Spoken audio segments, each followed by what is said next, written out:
Bom dia, meus irmãos, meus amigos aqui do nosso grupo, Grãozinhos no Caminho, no nosso canal do YouTube, também do Grãozinhos de Caminho. Mais um sábado que chegou, mais um final de semana. Estamos aqui, com a graça de Deus, para continuar aqui o nosso pequeno trabalho, né? A nossa leitura do Evangelho segundo o Espiritismo, do Livro dos Espíritos, nossos grãozinhos no caminho de hoje. Os grãozinhos trazem para a gente hoje o capítulo 17, Sede Perfeitos, nas instruções dos Espíritos, o dever. O dever é obrigação moral diante de si mesmo primeiro e dos outros em seguida. O dever é a lei da vida. Ele se encontra nos mais ínfimos detalhes, assim como nos atos elevados. Não quero falar aqui senão do dever moral e não daquele que as profissões impõem. Na ordem dos sentimentos, o dever é muito difícil de ser cumprido, porque se acha em antagonismo com as seduções do interesse e do coração. Suas vitórias não têm testemunhos e suas derrotas não têm repressão. O dever íntimo do homem está entregue ao seu livre-arbítrio. O aguilhão da consciência, esse guardião da probidade interior, o adverte e o sustenta, mas permanece frequentemente impotente diante dos sofismas da paixão. O dever do coração, fielmente observado, eleva o homem, mas esse dever, como precisá-lo? Onde começa ele? Onde se detém? O dever começa precisamente no ponto em que ameaçais a felicidade ou a tranquilidade do vosso próximo. Termina no limite que não gostaríeis de ver ultrapassado em relação a vós mesmos. Deus criou todos os homens iguais para a dor. Pequenos ou grandes, ignorantes ou esclarecidos, sofrem pelas mesmas causas, a fim de que cada um julgue judiciosamente o mal que pôde fazer. O mesmo critério não existe para o bem, infinitamente mais variado em suas expressões. A igualdade diante da dor é uma sublime previdência de Deus, que quer que seus filhos, instruídos pela experiência comum, não cometam o mal argumentando com a ignorância dos seus efeitos. O dever é o resumo prático de todas as especulações morais. É uma bravura da alma que afronta as angústias da luta. É austero e flexível, pronto a dobrar-se às diversas complicações, permanece inflexível diante de suas tentações. O homem que cumpre o seu dever ama a Deus mais que as criaturas e as criaturas mais do que a si mesmo. Ele é, ao mesmo tempo, juiz e escravo em sua própria causa. O dever é o mais belo laurel da razão, depende dela como o filho depende de sua mãe. O homem deve amar o dever, não porque o preserve dos males da vida, aos quais a humanidade não pode se subtrair, mas porque dá à alma o vigor necessário ao seu desenvolvimento.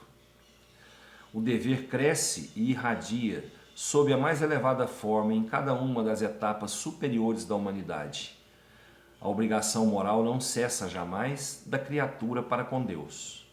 Ela deve refletir as virtudes do Eterno que não aceita um esboço imperfeito, porque quer que a beleza da sua obra resplandeça diante dele. Lázaro, Paris, 1863. Gente, todos nós temos um dever, não é? A gente sabe que o nosso dever aqui na Terra é crescer, é evoluir, é elevar a nossa moral, não é? Nós estamos aqui para crescer. Então, o crescimento que o Pai quer da gente, né? A gente tem gravado aqui no nosso consciente, no nosso subconsciente, que é o dever de ser bom, o dever de ser cumpridor da lei do Cristo, da lei do amor, né? O dever de cumprir as leis de Deus. A lei de Deus fala em amar o próximo como a si mesmo, não é? Então o nosso dever principal, né, é para com o nosso próximo. Se nós temos que crescer, nós temos que elevar nossa moral, é praticando o bem, é praticando a caridade, é cumprindo a lei de amor. Esse é o nosso dever. Isso está gravado dentro da gente. E a nossa consciência nos cobra, né, quando a gente está indo por um caminho diferente daquele. ao qual a gente tem que ir. Né? Quando a gente está fazendo alguma coisa que está ultrapassando o limite. Né? Aqui fala, onde começa o dever? Onde se detém? O dever começa precisamente no ponto em que ameaçais a felicidade ou a tranquilidade do vosso próximo. A gente ali está sendo cobrado já. Ô pai, eu estou fazendo alguma coisa aqui que pode prejudicar, né, o fulano, pode prejudicar o ciclano. E termina no limite que não gostarias de ver ultrapassado em relação a vós mesmos. Então, vai terminar a partir do momento que aquilo que eu estou fazendo eu não quero para mim. Não é? Então ali eu já vou, opa, aqui eu paro. Eu não posso fazer isso. Né? Eu estou errado. Se eu não quero isso para mim, por que eu vou fazer isso para o meu próximo? Não é isso que a gente fala sempre, gente? Não desejar o outro que a gente não quer para a gente? Então, nosso dever é em relação à nossa moral. A nossa moral. Nós temos que nos mudar. Temos que melhorar cada dia mais. O Pai não quer ver nenhuma das suas criações com imperfeição. Ele quer que a gente chegue num ponto em que ele fique feliz de ver a sua obra, né, do jeito que ele queria que fosse, que ele quer que fosse, que seja, né? Que fosse não, que seja. Ele quer que a sua beleza, a beleza da sua obra resplandeça para o universo todo. Então, nós nos melhorando, nós vamos estar cumprindo o nosso dever. Tá? E a gente vai melhorar a cada dia na prática da caridade verdadeira. Quanto mais o bem ao próximo nós fizermos, mais bem a gente vai estar fazendo para a gente mesmo. Tá, gente? E que isso não seja uma moeda de troca. Tá? Vamos fazer isso de coração. Livro dos Espíritos traz para a gente hoje, o capítulo 8 ainda, na Lei do Progresso. Nós vamos falar da influência do Espiritismo sobre o progresso. Questão 798. O Espiritismo tornar-se-á uma crença popular ou ficará circunscrito a algumas pessoas? Hoje a gente já sabe disso, né? Certamente ele se tornará uma crença popular e marcará uma nova era na história da humanidade, porque está na natureza e é chegado o tempo em que deve tomar lugar entre os conhecimentos humanos. Entretanto, terá grandes lutas a sustentar, mais ainda contra o interesse que contra a convicção, porque não é preciso dissimular que há gente interessada em combatê-lo, uns por amor próprio, outros por causas inteiramente materiais. Mas os contraditores, achando-se mais e mais isolados, serão forçados a pensar como todo mundo, sob pena de se tornarem ridículos. Aqui fala um comentário do autor, né? As ideias não se transformam senão com o tempo e jamais subitamente. Elas se enfraquecem de geração em geração e acabam por desaparecer pouco a pouco com aqueles que as professaram e que são substituídos por outros indivíduos, imbuídos de novos princípios, como ocorre com as ideias políticas. Vede o paganismo.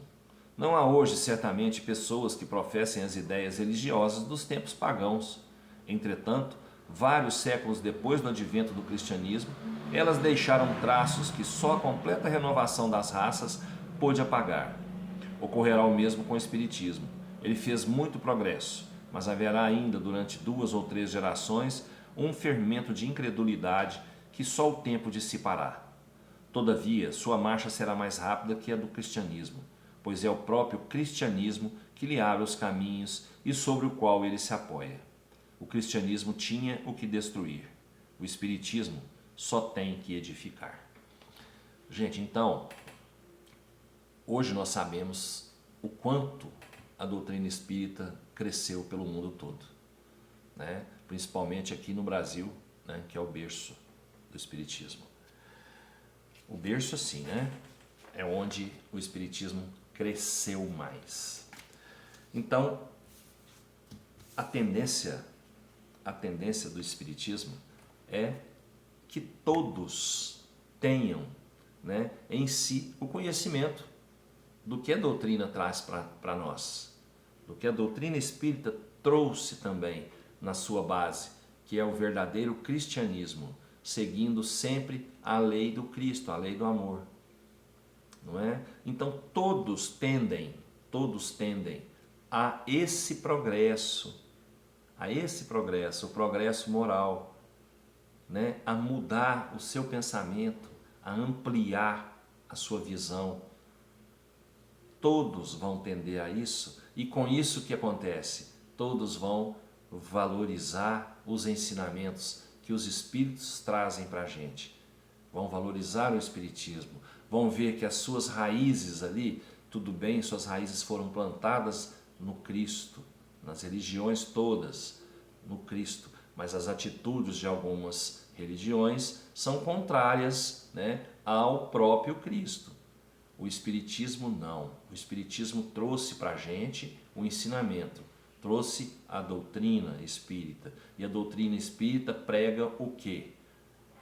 A caridade como o único caminho para a salvação.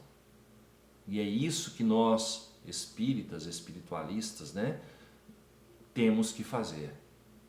É prática do amor ao próximo. É a prática da verdadeira caridade. Pronto. Não precisa mais nada. Tá certo? Que Jesus nos abençoe, nos dê um ótimo sábado, um ótimo final de semana, né? E vamos estar aqui na segunda-feira, se Deus quiser. Eu tenho certeza que Ele quer. Beijo no coração, pessoal. Fiquem com Deus.